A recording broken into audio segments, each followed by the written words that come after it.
ये नीम का पेड़ चंदन से कम नहीं, हमारा लखनऊ लंदन से कम नहीं है।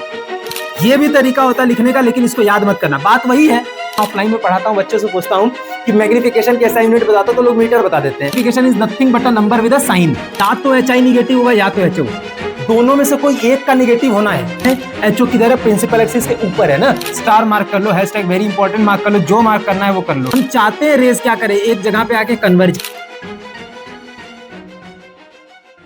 तो हेलो हेलो हेलो क्लास 10 के प्यारे बच्चों, आप सभी का स्वागत करता हूं आपके अपने ही YouTube channel ML classes 9th and 10th, जहां हम कराते हैं क्लास 9th और 10th की कंप्लीट साइंस।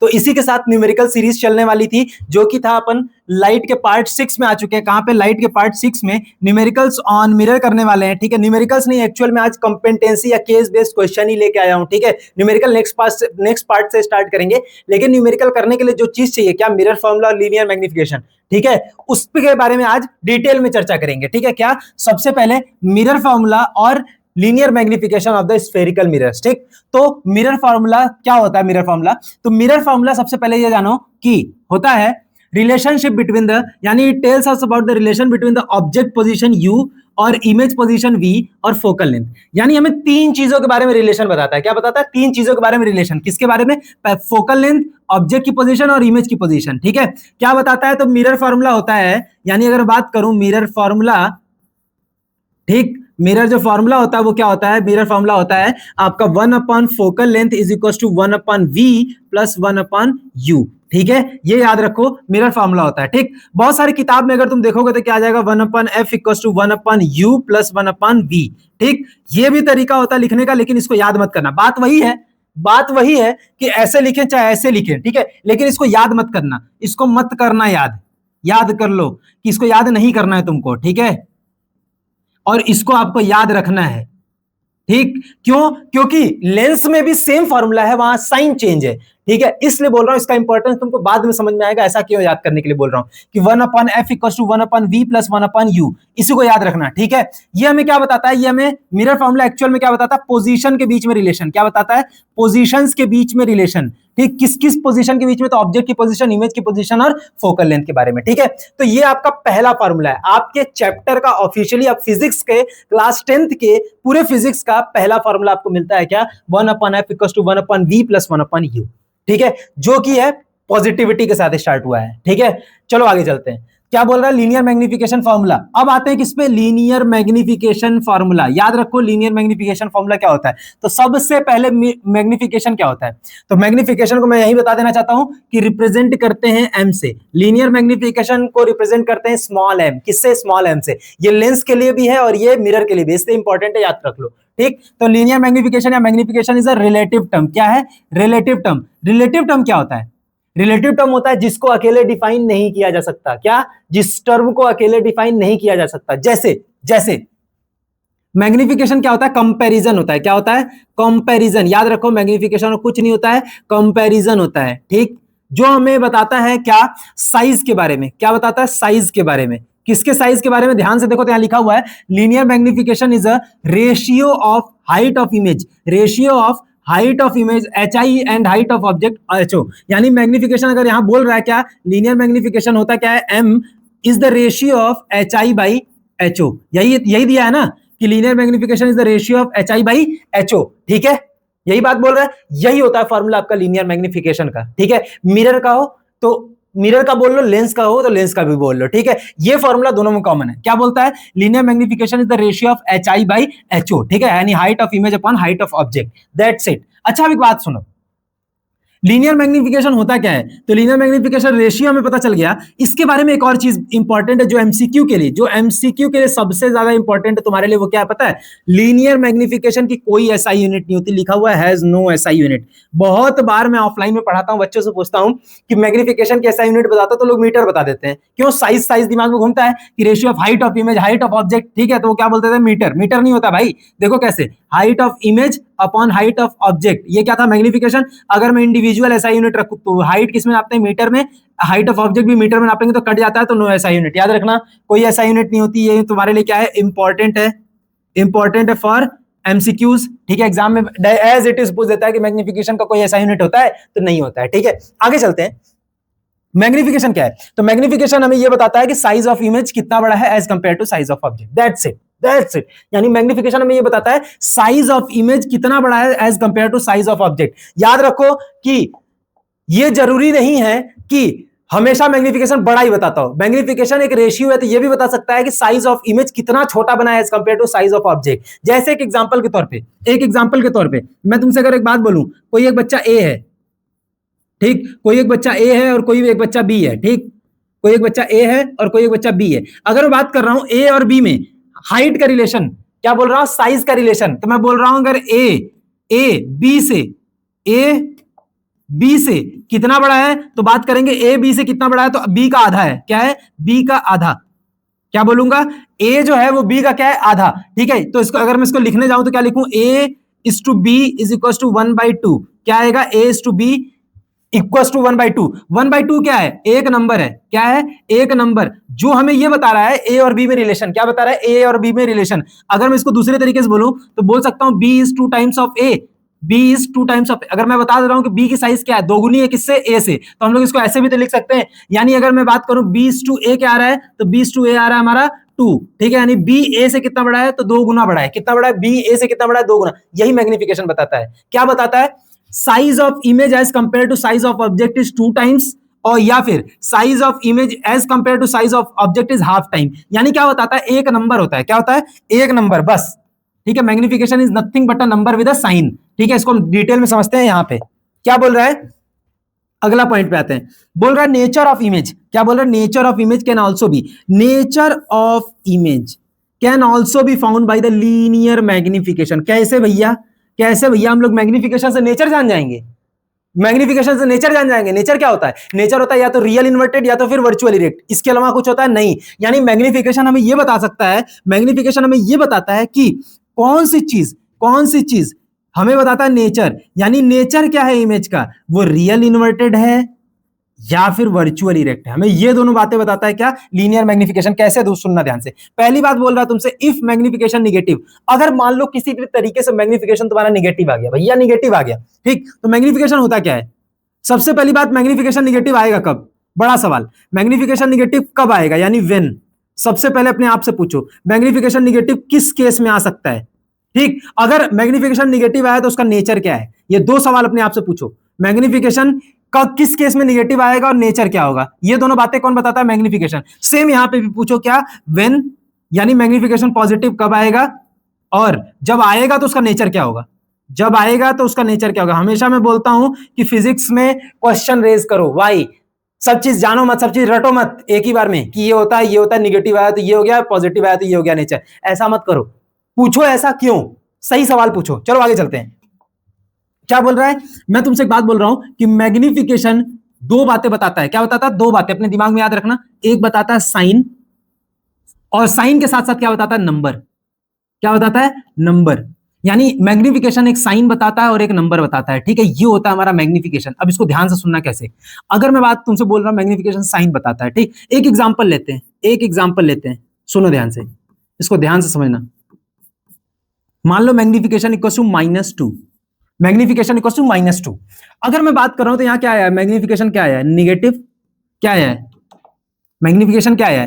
निगेटिव। यानी -2 का मतलब मैग्निफिकेशन क्या है? निगेटिव। ठीक है, क्या है? निगेटिव। ठीक, चलो अब बात करते हैं उस पे। यानी इसका साइन क्या है? इसका साइन क्या है? मैग्निफिकेशन इसका साइन क्या है? तो साइन है हमारा निगेटिव। साइन क्या है? निगेटिव। अच्छा, और ये दूसरी चीज क्या बताता है पता है? साइन बताता है हमारा नेचर। साइन हमारा बताता है नेचर।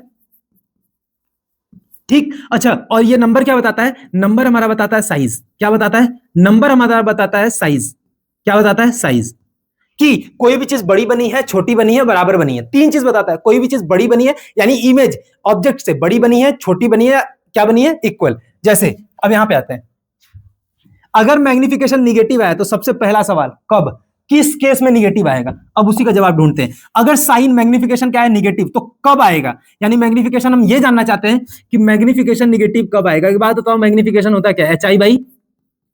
HI/HO। मैग्निफिकेशन होता है क्या? HI/HO, यही होता है ना। यानी मैग्निफिकेशन HI/HO होता है। तो अगर मैग्निफिकेशन निगेटिव आ रहा है, इसका मतलब या तो HI निगेटिव होगा या तो HO।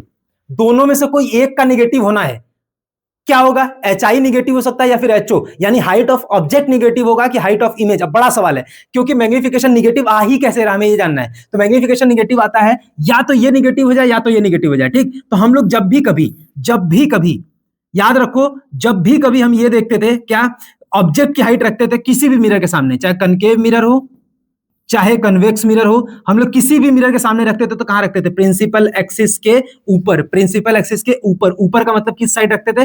Positive side. तो यानी कि एचओ क्या है? एचओ किधर है? प्रिंसिपल एक्सिस के ऊपर है ना। तो एचओ क्या होता था? Always positive. क्या होता था? Always positive. क्या होता है? Always positive. तो एचओ क्या हो जाएगा? पॉजिटिव, वो भी क्या? Always.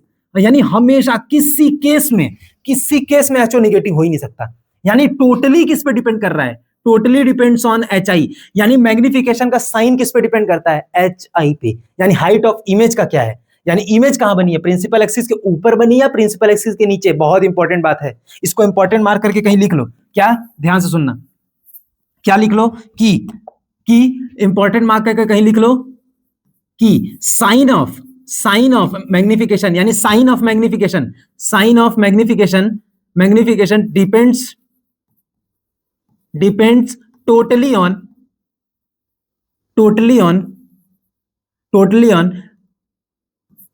Height of image. Totally on height of image. यानी अगर हमें ये तो पता चल गया, कि निगेटिव कब आएगा मैग्निफिकेशन? जब HI, यानी वेन का जवाब मिल गया। जब HI कहां है? हाइट ऑफ इमेज कहां है? प्रिंसिपल एक्सिस के नीचे। और एक बात बताओ, प्रिंसिपल एक्सिस के नीचे जब इमेज बनी है, जब प्रिंसिपल एक्सिस के नीचे इमेज बनती है, हम लोग कौन सा नेचर लेते हैं? तो नेचर आता है उसका रियल इन्वर्टेड। क्या आता है? Real inverted. ठीक, यही ना होता है। यानी प्रिंसिपल एक्सिस के अगर नीचे इमेज बनी है तो क्या हो जाएगा? इन्वर्टेड के साथ क्या फ्री है? रियल। इन्वर्टेड के साथ क्या फ्री है? Real image. ठीक, यानी क्या हो गया? हमें ये तो पता चल गया कि निगेटिव साइन क्या बताता है। निगेटिव साइन तभी होगा जब HI निगेटिव होगा। HI निगेटिव का मतलब इमेज कहां बनी है? प्रिंसिपल एक्सिस के नीचे।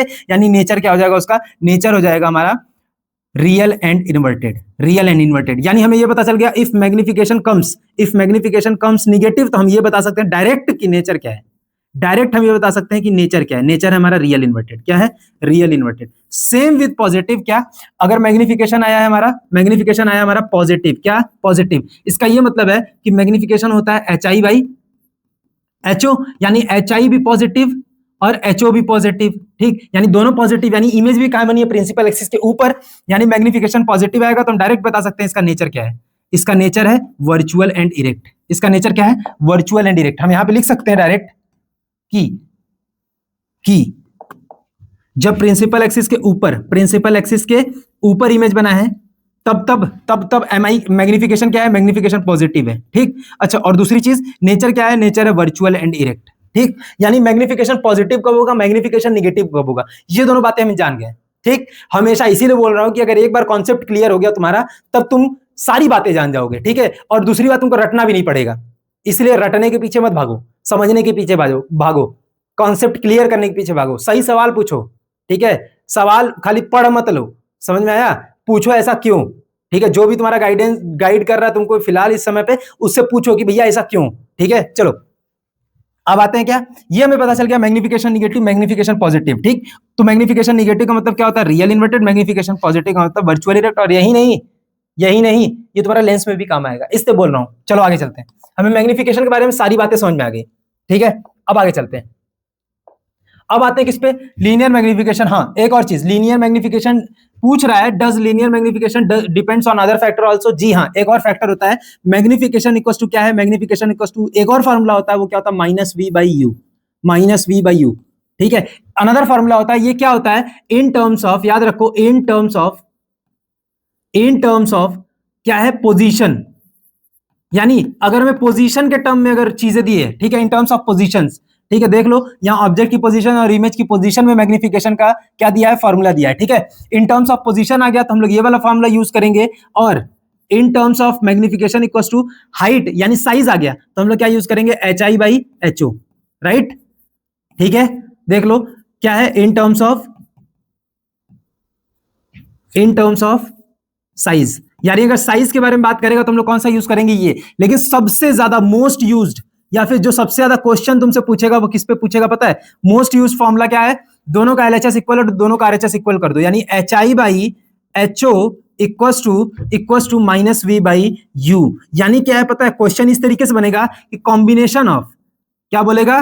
कॉम्बिनेशन ऑफ, ये कौन सा फॉर्मूला है जो सबसे ज्यादा यूज होगा, इसको क्या मार्क कर लो? स्टार मार्क कर लो, हैशटैग वेरी इंपॉर्टेंट मार्क कर लो, जो मार्क करना है वो कर लो, ठीक है? यही सबसे ज्यादा क्वेश्चन लगेगा तुमसे, इसी पे सबसे ज्यादा सवाल पूछेगा, ठीक है? क्या बोल रहा है? Combination of size and position, size and position, ठीक है? बस इसी चीज को याद रखना, इसी चीज को याद रखना कि सबसे ज्यादा फॉर्मूला तुम्हारा यही काम आने वाला है, ठीक है? इसी पे सबसे ज्यादा न्यूमेरिकल आते हैं, ठीक? दोनों को कंबाइन कर दिया और कुछ नहीं। यानी हमें टोटल कितने फॉर्मूले मिले? अगर मैं कंबाइन करूं तो हमें टोटल कितने फॉर्मूले मिले? तो मिरर पहला में मिला मिरर फॉर्मूला। मिरर फॉर्मूला क्या होता है? तो 1/f equals to 1/v plus 1/u। मैं सबको समराइज कर रहा हूं, 1/u, ठीक है? ठीक है। अच्छा, इसके बाद क्या मिला? मैग्निफिकेशन का एक फॉर्मूला मिला। मैग्निफिकेशन क्या होता है? मैग्निफिकेशन होता है HI/HO, ठीक? यानी एक फॉर्मूला, दूसरा फॉर्मूला HI/HO, तीसरा formula magnification equal to minus V by U. यही तीन फॉर्मूले हैं जो तुमको याद करना है। इन दोनों से कंबाइन होकर एक और फॉर्मूला मिलता है, वो क्या होता है?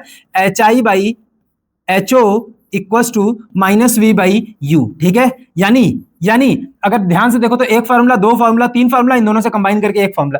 तीन फॉर्मूले में तुम्हारा पूरा मिरर का न्यूमेरिकल सॉल्व हो जाने वाला है, ठीक है? बशर्ते तुमको साइन कन्वेंशन अच्छे से आना चाहिए। सबसे इंपॉर्टेंट है साइन कन्वेंशन आना। साइन कन्वेंशन आएगा तो तुम गिवन लिखोगे तो ये तुम्हारे लिए कुछ है भी नहीं, ठीक है? प्रॉब्लम्स यूं सॉल्व हो जाएंगे, ठीक? आगे चलते हैं। अब आते हैं किस पे? अब आते हैं radius of curvature of the spherical mirror. Question है, if the radius of curvature of a spherical mirror is 25 centimetre. हमें क्या दे रखा है? रेडियस ऑफ कर्वेचर दे रखा है, रिप्रेजेंट करते हैं आर से, कितना दे रखा है? 25 सेंटीमीटर। किसी एक स्फेरिकल मिरर का हमें नहीं मतलब है, पूछ रहा है what is the focal length, what is it's focal length. अब एक बात बताओ, सबसे बड़ी बात, हमें क्या दे रखा है? रेडियस ऑफ कर्वेचर गिवन दे रखा है। उसके बाद हमसे पूछ रहा है फोकल लेंथ, हमें बताइए फोकल लेंथ क्या होगा। तो कहीं पे भी मिरर दे रखा है, कनकेव या कन्वेक्स है? सबसे बड़ी बात, कहीं पे भी ये डायरेक्ट दिया है कि कनकेव मिरर या कन्वेक्स मिरर, बशर्ते दिया है radius of the curvature of a spherical mirror. कोई एक स्फेरिकल मिरर है, हमें नहीं पता कनकेव या कन्वेक्स है, ठीक? हमें ये बताओ कि इसका फोकल लेंथ क्या होगा। तो एक बात बताओ, सबसे बड़ी बात, रेडियस ऑफ कर्वेचर क्या है? 25 सेंटीमीटर है। क्या है? 25 सेंटीमीटर। इसके आगे साइन क्या है? इसके आगे साइन क्या है? साइन अगर कुछ नहीं दिया रहता तो हम क्या मानते हैं? पॉजिटिव। क्या दिए? पॉजिटिव। तो रेडियस ऑफ कर्वेचर क्या है? पॉजिटिव। क्या है?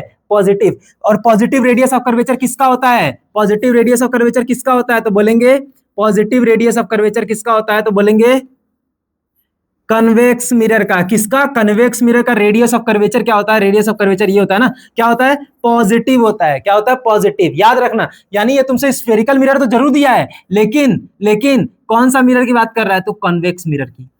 कॉन्वेक्स मिरर की। हम कैसे बता दिए? हम लोग साइन देख के बताए, ठीक है? आगे चलते हैं, ठीक? तो एक बात बताओ, हमें क्या निकालना है? हमें निकालना है कि फोकल लेंथ, ठीक? तो हम जानते हैं, हम एक बात जानते हैं कि radius of curvature is equal to क्या होता है? 2 टाइम्स ऑफ फोकल लेंथ, ठीक है? कि radius of curvature focal length का 2 गुना होता है। तो यहां से फोकल लेंथ क्या निकाल सकते हैं? रेडियस ऑफ कर्वेचर बाई 2, ठीक? तो focal length is equal to what? Radius of curvature कितना दिया है? रेडियस ऑफ कर्वेचर 25 दिया है बटा 2, focal length is equal to 12.5 centimetre, ठीक? ये रहा हमारा आंसर, ये रहा हमारा आंसर, ठीक है? समझ में आया? अगर हमसे पूछ भी देता कि मिरर कौन सा, तो हम कौन सा टिक मारते? Convex mirror. हम क्या करके आते? कॉन्वेक्स मिरर लिख के आते, क्योंकि साइन हमें ये बताता है कि radius of curvature right side बना है कि लेफ्ट साइड बना है। राइट साइड का मतलब पॉजिटिव एक्स एक्सिस और लेफ्ट साइड का मतलब क्या हो गया? नेगेटिव एक्स एक्सिस, ठीक? आगे चलते हैं। अब आते हैं किस पे? दूसरे क्वेश्चन पे। दूसरे क्वेश्चन सारे केस बेस्ड क्वेश्चन है, सारे केस बेस्ड क्वेश्चन है, ठीक है? एनसीईआरटी के क्वेश्चन है, ध्यान से सुनना। What type of mirror represented by the front side of the shining steel spoon और दूसरा बैक साइड। अच्छा एक बात बताओ, अगर मैं एक चमचा बनाऊं, एक चम्मच बनाऊं, ठीक? ऐसे चम्मच बनाऊं, ठीक? तो जिस साइड से खाते हैं उसको बोलते हैं फ्रंट साइड। जिस साइड से उठा के दूध पीते हो, खाते हो, ठीक है? कुछ भी खाते हो, ठीक है? उस साइड से, यानी कि जिस साइड से चीजें उठती हैं उसको क्या बोलते हैं? उसको बोलते हैं फ्रंट साइड। यानी कौन सा साइड है? तो बोलेंगे फ्रंट साइड है, ठीक? ये है हमारा फ्रंट साइड। और इसी साइड अगर रिफ्लेक्टिंग सरफेस है तो बोल रहा है पहले फ्रंट साइड। मैं अगर स्पून को देख रहा हूं तो इस साइड कौन सा सरफेस है, यानी कौन सा मिरर रिप्रेजेंट कर रहा है? कौन सा मिरर रिप्रेजेंट कर रहा है? तो एक बात बताओ, जिसका रिफ्लेक्टिंग सरफेस इनवर्ड हो, क्या हो? कर्व्ड हो, लेकिन इनवर्ड, क्या हो? कर्व्ड इनवर्ड हो, अंदर की तरफ मुड़ा हुआ हो, ठीक? वो कौन सा होता है? तो बोलेंगे फ्रंट साइड रिप्रेजेंट कर रहा है, फ्रंट साइड रिप्रेजेंट कर रहा है कनकेव मिरर। ये तो सिंपल क्वेश्चन है। कौन सा है? Concave mirror. अच्छा, बोल रहा है बैक साइड, ठीक, तो यानी बैक साइड क्या है? बैक साइड जो रिफ्लेक्टिंग सरफेस है वो क्या है? कर्व्ड आउटवर्ड है, कर्व्ड आउटवर्ड। तो मिरर कौन सा हो जाएगा? कन्वेक्स। बस इसमें दिमाग नहीं लगाना, इसमें ज्यादा सोचना भी नहीं है, ठीक है। यानी क्या है? स्पून है, स्पून का ये तरफ क्या है? कनकेव, और ये तरफ क्या है? कन्वेक्स। ठीक, आगे चलते हैं। अब क्या बोल रहा है? बोल रहा है communication satellite in orbit sends. अगला क्वेश्चन है, ये भी इंपॉर्टेंट क्वेश्चन है, ये भी याद रखना, इंपॉर्टेंट क्वेश्चन है। ठीक, ठीक है। देखो क्या बोल रहा है, a communication satellite in orbit sends a parallel beam. अच्छा, parallel beam of signals down the earth. ठीक है भैया, पैरेलल बीम ऑफ सिग्नल भेज रहा है down the earth. If this signal obeys the same law of reflection as the light. ठीक, light की तरह ये सब क्या करते हैं? लॉ ऑफ रिफ्लेक्शन फॉलो करते हैं। Are to be focused on a small receiving aerial. अच्छा अच्छा अच्छा, एक छोटे से एरियल में, यानी कि इस एरिया में क्या करना है उसको? हमें क्या करना है? रिसीव करना है। ठीक, उसके बाद क्या? What should be the best shape of the metal dish, यानी जो भी मेटल का डिश है उसका बेस्ट शेप क्या होगा? Use to collect them and why. And why हमसे रीजन पूछा है कि बेस्ट शेप बताओ और क्यों। ठीक है, तो बेस्ट शेप क्या होगा? हमें ये पता है, कोई पैरेलल बीम ऑफ लाइट, कोई पैरेलल बीम, अपने घर का डिश एंटीना देखे हो, कुछ इस तरीके से होता है ना डिश एंटीना, कुछ इस तरीके से होता है ना। अगर घर पे लगा होगा, डिश टीवी वगैरह लगा होगा, ठीक है, एयरटेल का लगा होगा, किसी का भी लगा होगा। ठीक, तो क्या होगा? हमें पता है वो किस शेप का होता है, तो वो किस शेप का होता है? कन्वेक्स शेप का होता है, कनकेव शेप का होता है, सॉरी, किस शेप का होता है? कनकेव। ठीक, यानी अगर मुझे पैरेलल बीम ऑफ लाइट को, पैरेलल बीम ऑफ लाइट को अगर ढेर सारी रेज ऐसी आ रही है पैरेलली, ठीक, मुझे इन सबको क्या करना है? कलेक्ट करना है, मुझे इन सबको कलेक्ट करना है। तो मैं क्या करूंगा? मैं यहाँ पे कन्वर्जिंग मिरर लगाऊंगा। कौन सा मिरर? कौन सा मिरर? तो कन्वर्जिंग मिरर। ठीक, अच्छा, यहां पे बात करा मेटल की डिश है, तो कौन सा डिश लगाऊंगा? तो किस शेप का होना चाहिए? तो कनकेव शेप का होना चाहिए। किस शेप का होना चाहिए? तो कनकेव शेप का। ठीक है, याद रखना, बहुत इंपॉर्टेंट बात है, ये केस बेस्ड क्वेश्चन है। तो मैं किस शेप का लगाऊंगा? तो लगाऊंगा कनकेव शेप का। अब रीजन क्या है इसका? सुनना, रीजन पूछ रहा है, तो रीजन क्या है कनकेव शेप लगाने का? कनकेव शेप लगाने का ये है कि सारे पैरेलल सिग्नल को क्या करेगा? ये पैरेलल सिग्नल को, पैरेलल सिग्नल को एक जगह कॉन्सेंट्रेट करके क्या कर देगा? कन्वर्ज कर देगा। क्या कर देगा? कन्वर्ज कर देगा। कन्वर्ज दिस सिग्नल्स, यानी पैरेलली आ तो रही थी, लेकिन रिफ्लेक्ट होने के बाद कैसी जाएंगी? कुछ इस प्रकार से, कुछ इस प्रकार से, कुछ यहां से, कुछ यहां से। यानी क्या होगा? यानी अगर मैं बात करूं तो पैरेलल आ तो रही थी, लेकिन after after reflection they all goes from the focus. कहां से जाएंगी? तो भैया फोकस से होके जाएंगी। ठीक है, तो बोल रहा है बेस्ट शेप क्या होना चाहिए? तो बेस्ट शेप हमें ये पता चल गया, बेस्ट शेप क्या होना चाहिए? कनकेव होना चाहिए। रीजन क्या है कनकेव इसलिए होने का? कि हम चाहते हैं रेज को क्या, हम चाहते हैं रेज क्या करें? एक जगह पे आके कन्वर्ज करें, एक जगह पे कलेक्ट हो जाए। ऐसा नहीं चाहते डाइवर्ज हो जाए, भाग जाए दूर दूर, नहीं, हम चाहते हैं सारी की सारी रेज एक जगह कन्वर्ज हो। ठीक, एंड वाई। और अगर पूछ भी दे और तुम बता भी देना, देखो पूछा तो नहीं है लेकिन फिर भी तुम बता देना कि जो रिसीवर लगा होगा ना, जो रिसीवर होगा ना, वो कहां पे होगा? At focus. याद रखना, एट फोकस। क्यों? क्यों एट फोकस? क्यों? क्योंकि हम जानते हैं पैरेलल बीम ऑफ रेज कैसी जाती हैं, पैरेलल बीम ऑफ रेज कैसी जाती है? After reflection, after reflection they goes from focus. याद रखना, दे गोज फ्रॉम फोकस। ठीक, ये तुम्हारे लिए बहुत ज्यादा इंपॉर्टेंट है, इसको याद कर लो कि पैरेलल बीम ऑफ रेज आ तो रही थी, लेकिन आफ्टर रिफ्लेक्शन ये फोकस से होके जा रही हैं। और हम कौन सा शेप लगाएंगे? तो कनकेव। क्यों हम चाहते हैं? क्योंकि हम बेस्ट शेप इसलिए चाहते हैं कनकेव, क्योंकि हम चाहते हैं रेज कन्वर्ज हो, डाइवर्ज ना हो। ठीक है, एक जगह से जाए। ठीक है, ये सब रहा तुम्हारा क्या आंसर, प्रॉपर तरीके से डायग्राम के साथ। अब आगे चलते हैं अगले क्वेश्चन पे। ये भी इंपॉर्टेंट है, ये भी इंपॉर्टेंट है, क्योंकि ये भी कंपैरिजन वाला क्वेश्चन है। क्या? What is the advantage? हमें ये बताना है फायदे, एडवांटेजेस बताना है of using a convex mirror as a rear view mirror. हमें बताओ convex mirror, rear view mirror क्यों यूज करते हैं as compare to plane mirror. यानी हम लोग रियर व्यू मिरर में कन्वेक्स मिरर क्यों यूज करते हैं, प्लेन मिरर क्यों यूज कर सकते हैं। ठीक, अच्छा, जब भी कभी मिरर देखोगे इसमें एक बात लिखी होती है। क्या लिखी होती है? सबसे बड़ी बात, जब इसमें एक बात लिखी होती है, यहां पे लिखा नहीं है, ठीक है, लिखा रहता है ऑब्जेक्ट्स इन द मिरर। कभी भी जाके देखो, अपने घर पर पे कोई गाड़ी खड़ी होगी ना, गाड़ी खड़ी होगी, बाइक खड़ी होगी, कार खड़ी होगी, कुछ भी, उसके मिरर में देखना, ये लिखा होगा objects in the mirror are closer than they are appear, closer than they are appear. ठीक, इसका क्या मतलब होता है? इसका यह मतलब होता है, इस लाइन का यह मतलब होता है कि जो ऑब्जेक्ट है ना मिरर में, जैसे कार जितनी दूर दिख रहा है उतनी दूर है नहीं, इसका मतलब, इसका रीजन क्या है, सुनना ध्यान से। वो पहले अगर हम लोग ये समझ ले, पहले हमें ये बताना है कि एडवांटेज क्या है रियर व्यू मिरर में एज अ क्या बोलते हैं कन्वेक्स मिरर यूज करने का। यानी हम लोग को ये बताना है कन्वेक्स मिरर क्यों यूज करते हैं, प्लेन मिरर तो हम लोग ये पहले ये समझ लेते हैं अगर प्लेन मिरर यूज करेंगे तो क्या होगा, अगर प्लेन मिरर यूज करेंगे तब क्या नुकसान है। तो अगर हम लोग प्लेन मिरर यूज करते हैं, क्या यूज करते हैं, लेट सपोज ये प्लेन मिरर है, क्या है, अगर हम लोग प्लेन मिरर यूज करते हैं, ठीक, तो क्या नुकसान है इसका यूज करने का। पहले बात देखो, मान लो हम लोग प्लेन मिरर यूज कर रहे हैं, गाड़ी चला रहे हैं, ठीक है, गाड़ी चला रहे हैं, पीछे पलट के देखें रियर व्यू मिरर में, तो क्या लिखा हुआ देखने को मिला हमें, लिखा ये नीम का पेड़ चंदन से कम नहीं, हमारा लखनऊ लंदन से कम नहीं है। गाड़ी चला रहे हैं तो पीछे शेरो शायरी दिख रही है, ट्रक नहीं दिख रहा, इतना बड़ा ट्रक नहीं दिख रहा। क्यों? क्योंकि पता है प्लेन मिरर क्या करता है, प्लेन मिरर की एक प्रॉपर्टी होती है, सेम साइज का इमेज बनाता है। क्या बनाता है? सेम साइज का इमेज। यानी ये पूरा का पूरा ट्रक नहीं समाएगा, यानी पूरा का पूरा ट्रक प्लेन मिरर अगर लगाते हैं तो पूरा का पूरा ट्रक इसमें नहीं आ पाता। क्यों नहीं आ पाता? क्योंकि इसके प्रॉपर्टी होती है सेम साइज की इमेज बनाता है। क्या बनाता है? सेम साइज की इमेज बनाता है, ठीक। अच्छा, हमें वो चीज चाहिए, एडवांटेजेस पूछा है, फायदे क्या है, तो पहले ये जानो कि हमें चाहिए क्यों। हमें ये चाहिए क्योंकि पहला एडवांटेज ये है कि वाइडर फील्ड ऑफ व्यू। क्या है? Wider field of view. हमें सबसे बड़ा एडवांटेज है कि वाइडर फील्ड ऑफ व्यू मिल जाता है किसमें, कन्वेक्स मिरर में। याद रखना, कन्वेक्स मिरर में हमें वाइडर फील्ड ऑफ व्यू हो सकता है। अगर मैं प्लेन मिरर लगाता, यहाँ पे प्लेन मिरर, ठीक है, प्लेन मिरर लगाता तो इतना एरिया ही कवर कर पाता, बस हो सकता है प्लेन मिरर में ना इतना एरिया आता, बाकी सब एरिया छूट जाता। यानी ये कार जा रही हमें दिखता भी नहीं, पीछे और उधर सिग्नल्स वगैरह में कुछ भी नहीं दिखता।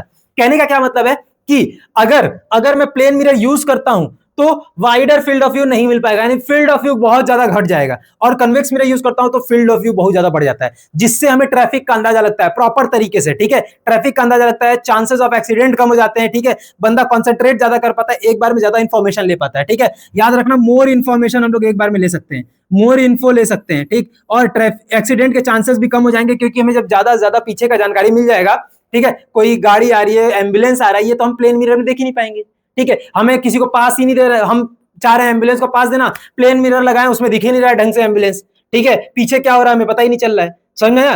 तो इसलिए इंपॉर्टेंट है कि कन्वेक्स मिरर क्यों यूज करते हैं, तो वाइडर फील्ड ऑफ व्यू। और दूसरी बात, कन्वेक्स मिरर की अगर बात करें तो कन्वेक्स मिरर की खूबी क्या थी, हल्का सा रे डायग्राम देख लेते हैं एक बार, कि अगर हम कोई ऑब्जेक्ट को बड़ा रखते हैं, ठीक है, कोई बड़ा रखते हैं ऑब्जेक्ट को, तो इस कैसे इमेज बनाता है convex mirror. Convex mirror image बनाता है, अगर किसी को केसेस याद हो तो, कन्वेक्स मिरर इमेज बनाता है छोटी। कैसी बनाता है? छोटी का मतलब प्रॉपर्टी होती है उसकी डिमिनिश्ड। ये उसकी दूसरी एडवांटेज कि ऑब्जेक्ट की इमेज कैसी बनाता है, तो डिमिनिश्ड। पहला वाइडर फील्ड ऑफ व्यू, दूसरा मोर इंफॉर्मेशन, तीसरा क्या है, डिमिनिश्ड इमेज बनाता है, और इरेक्ट इमेज बनाता है। खैर इरेक्ट तो ये भी बनाता है, लेकिन कोई बात नहीं, आप ये जानो कि डिमिनिश्ड यानी इतना बड़ा ट्रक, बहुत बड़ा ट्रक, छोटे से मिरर में, देखो इतनी बड़ी कार छोटे से मिरर में यहां समा गई। हो सकता है प्लेन मिरर रहता तो ये पूरी की पूरी कार यहीं तक आती, ठीक है। ये एडवांटेजेस है कन्वेक्स मिरर का ओवर प्लेन मिरर। समझ में आया? बोलो, अच्छे समझ में आया? आई होप आपको सब कुछ अच्छे समझ में आया। क्वेश्चन अपन कंपेटेंसी बेस्ड क्वेश्चन देखे, केस बेस्ड, जो रियल लाइफ से जुड़े हुए थे, ठीक है। अब करते हैं वीडियो को एंड करते हैं और मिलते हैं आपसे नेक्स्ट वीडियो में, जो कि होगा सबसे ज्यादा इंपॉर्टेंट, आपका एनसीईआरटी का सारा न्यूमेरिकल लेके आ रहा हूं, किसका, मिरर का, ठीक है। एनसीईआरटी का जो अच्छे न्यूमेरिकल है वो छाट के लेके आ रहा हूं, ठीक है। बाकी हमसे कांटेक्ट करने के लिए आप इंस्टा और टेलीग्राम पे हमसे जुड़ सकते हैं। टेलीग्राम पे आपको नोट्स मिल जाएंगे, टेलीग्राम पे यही पीडीएफ एज इट इज पड़ी हुई है, तो जाके आप एक्सेस कर सकते हैं। बाकी मिलते हैं आपसे नेक्स्ट वीडियो में, तब तक के लिए धन्यवाद।